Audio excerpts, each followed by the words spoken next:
Bili na kayo, pinamimigay na lang yan. Bili na kayo, pinamimigay lang yan.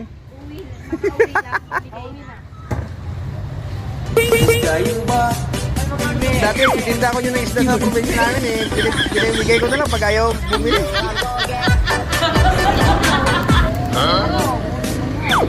Opo, binibigay ko na lang yan pag walang bibili. Marami doon eh, sa Masbate. Saan ba kayo? Po. Bacolod. Pinamimigay ko lang yung isda doon pag ayaw bumili sa paninda ko. Opo, tawid.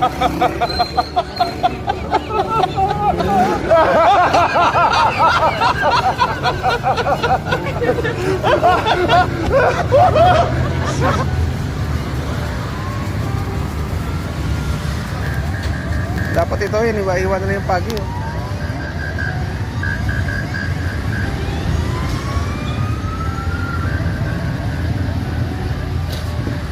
Daming isda eh. Manok yung inuulam mo. Ano ba yun, baboy? Ah, bismillah.